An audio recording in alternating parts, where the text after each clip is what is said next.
보카시 테비인데 이건 그냥 그 일본에 있는 야스다 교수가 교수 생활하다가 자기가 농사가 좋아서 12년 동안 농사를 짓다가 그분 밑에서 유기농업, 일본에서 유기농업이 많이 들어왔거든요. 우리나라에. 이론도 그렇고.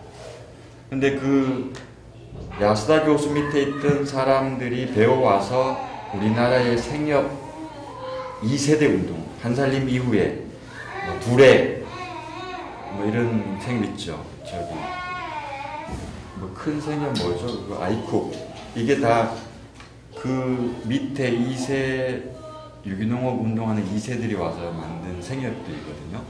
그분이 이제 오셔가지고 강의할 때 제가 들었더니 이분이 12년 동안 이거보다 더 척박한 땅을 이렇게 경작을 하면서 12년 뒤에 그 땅에 대한 조사를 했더니 어떤 유기농하는 농부의 땅보다 더 그 종 다양성이 보장되어 있고 그 자갈밭이 비옥한 땅으로 변해 있더라는 거예요. 근데 이분이 이제 그래서 자기 이름 야스다라는 이름을 써서 야스다 보카시라는 말은 뭐 이게 뭐 급성 섞어띄운 비료 이런 뜻이 되는 것 같아요. 영어인지 일본말인지 모르겠는데 하여튼 야스다 보카시를 소개를 받고 우리 보고 이걸 쓰라는 거예요. 근데 이거 제가 농사 짓는 땅이 2,000평인데 2,000평이 이거 하자면 저는 수명이 한 10년은 단축될 것 같아요. 못하고 그래서 그분도 일부만 해봐라. 땅이 매년 어떻게 변하는지 봐라. 그래서 텃밭자는 딱 적용하기 좋아요. 왜냐하면 농기계 안 쓰니까 두둑을 이렇게 만들어 놓을 거 아니에요. 이렇게. 여기는 이제 고랑이고 두둑이고.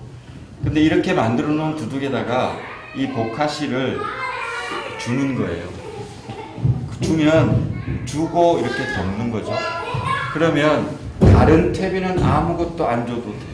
이분이 12년 동안 했고 여기에 이제 오늘 실제로 만들어 볼 건데 그러면 내년에 여기에다가 또 그냥 그대로 쓰면 돼요. 근데 보통 농민들이 여기다가 고추나 오이를 심으면 중간에 계속 그 추가로 비료 성분을 넣어줘야 되거든요. 그런 번거로움이 없어. 그냥 한 번 끝. 그리고 보카시를 시비하고 바로 심어도 돼요. 왜냐면 완전 발효가 됐기 때문에. 근데 보통은 퇴비를 넣고 한 달, 석 달, 6달 오래 둘수록 좋아요. 땅하고 이렇게 섞이는 기간이. 그래서 이제 보카시 퇴비가 좋겠다. 그 다음에 요 퇴비가 공식적으로 쓰는 게 아까 말한 요 생명 역동농업의 민들레 떡갈 요걸 사용한 소똥퇴비를 쓰는 거예요. 그래서 요 밑에다가 소똥을 넣고 소똥의 목적은 땅을 비옥하게 하는 목적이에요. 요 야스다 보카시의 목적은 식물이 먹는 영양분을 공급하고 여기 보면 이제 쌀겨, 어분, 그 물고기 가른 거, 그 다음에 유바, 기름짜거나 찌꺼기, 어분, 해화석, 물, 빗물. 제가 빗물 오늘 쓸 양을 차에 트럭에 싣고 오느라고 허리가 부러집니다. 다행히 어제 그제 비가 와서 유박은 방앗간에 기름짜거나 찌꺼기라고 보시면 돼요. 어분은 새우든 정어리든 꽁치든 멸치든 다른 찌꺼기고 폐화석은 조개 껍질, 우렁이 껍질 같은 거고요. 요게 일본에서 그냥 생활 음식 폐기물로 버리는 거래요. 그리고 쌀겨는 방앗간에 있는 거고 요걸 6대 3대 2대 1대 2 물이 2죠. 이렇게 넣으면 이렇게 조건이 요거는 전부 분말 가루. 왜냐하면 발효를 빨리 시키기 위해서 2주 내지 4주 만에 발효를 시켜서 쓰거든요. 겨울에는 좀 길고 여름에는 짧고 이렇게 발효를 시키는 이유는 유산 발효를 시키는 거예요. 그러니까 유산균으로 발효를 시키는 건데 유산균은 우리 김치 국물 생각하면 돼요. 김치 담그면 땅 속에 묻잖아요. 묻는 이유는 햇볕과 공기를 차단하기 위해서. 왜냐하면 유산균은 햇볕과 공기에 노출되면 유산균이 활동을 안 합니다. 그래서 역시 요것을 물을 2바가지 부어서 유산 발효를 시키자면 햇볕과 공기를 차단시킨 상태에서 2주, 4주가 지나면 바로 쓸 수 있어요. 그 다음에 이제 이렇게 영양분을 공급하고 소똥은 땅을 비옥하게 하고, 그 다음에 비닐을 안 쓰면 그 나는 풀을 어떻게 하냐. 새고랑인데 나중에 보시면 알겠지만 잠깐 한눈 팔면 풀밭 돼요. 그리고 대체로 보면 풀밭에 작물들이 먹혀버려요. 이제 초반에 먹혀버리면 이제 그 영양분 경쟁에서 지기 때문에. 근데 그걸 막기 위해서 그 주변의 풀들을 베어서 여기에 먹는 풀 멀칭을 해요.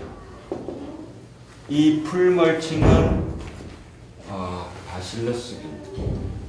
그거 생각하시면 돼요. 매주 띄울 때 뭐에다가 띄우세요? 볏짚.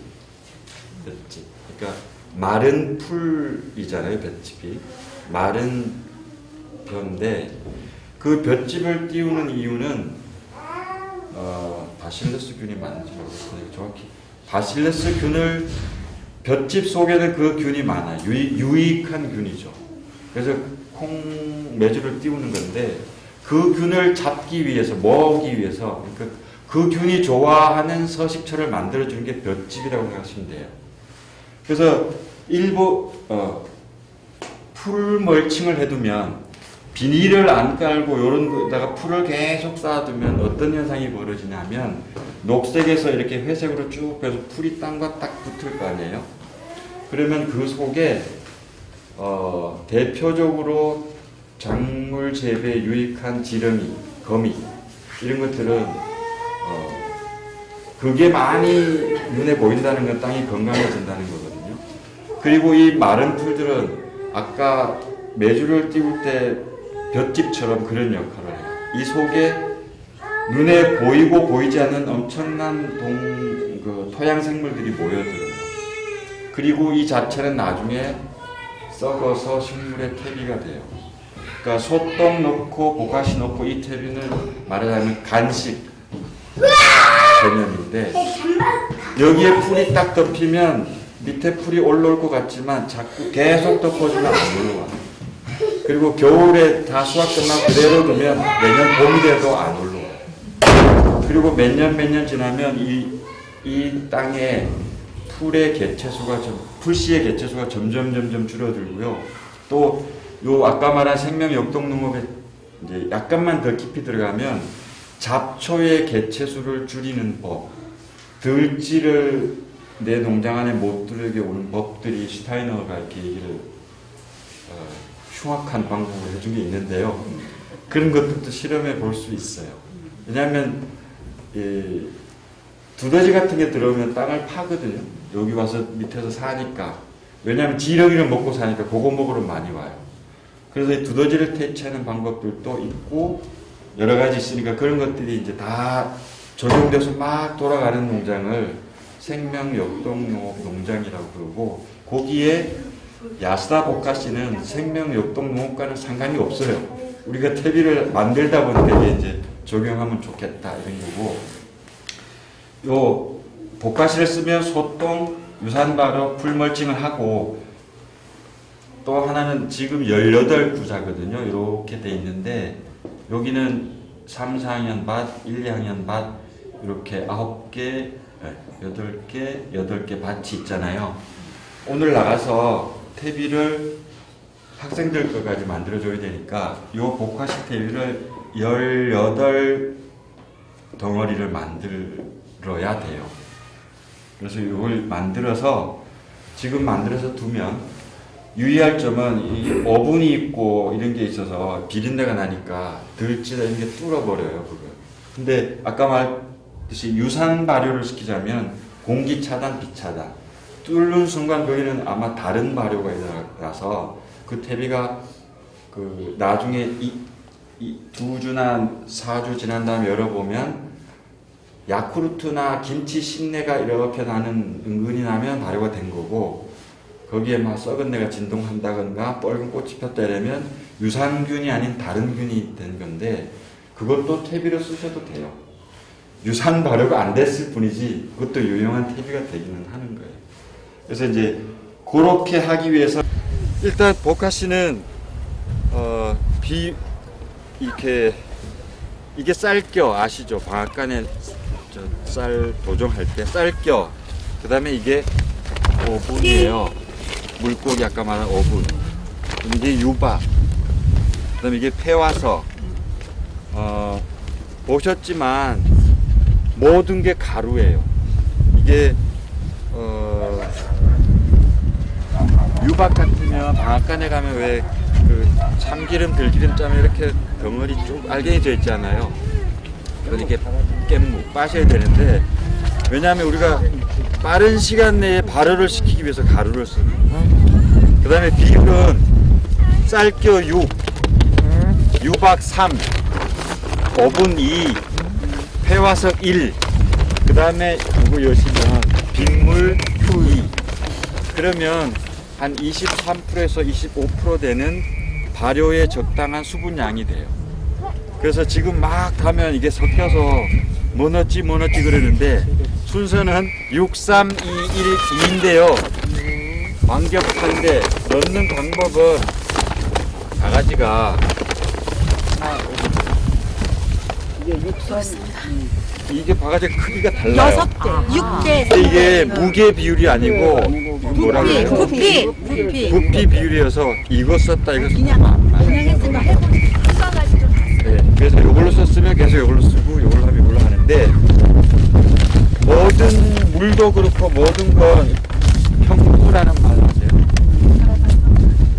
깎아서 이렇게 올라오고 어떤 건 또 내려가고 이러면 안 되고 항상 왜냐하면 제가 이걸 이렇게 실패하고 뭐 이런 경우가 엉망 있는데요. 일단 야스다 교수가 12년 동안 해봤으니까 그냥 하던 대로 그대로 하면 발효가 잘 돼요. 근데 딴 짓을 하고 이렇게 하면 발효가 안 되는 수가 있더라고요. 그래서 일단은 하고 이게 익숙해지면 변형은 나중에 뭐 음식 찌꺼기든 뭐든 할 수 있는데 오늘은 이렇게 그래서 넣는데 여기 하나 넣어 볼게요. 넣는 요령은 이게 몇 가지예요? 하나 순서들 6, 3, 2, 1이죠. 물까지인데 하나, 둘, 셋, 넷 물까지 5가지인데 이게 섞어 놓으면 뭐가 들어갔는지 몰라요. 두 분이 헷갈려. 은원에도 나중에 보면 다 이렇게 양이 이 정도인데 어떤 사람은 이렇게밖에 안 돼. 그래서 뭔가 잘못 들어갔는데 확인 불가능. 그래서 넣을 때 한 쪽에다가 하나 이렇게 하면 색깔 구별이 되죠. 개수가 다 들어갔고 그 다음에 두 분이서 요걸 발효를 골고루 잘 시키기 위해서 섞는 거예요. 이건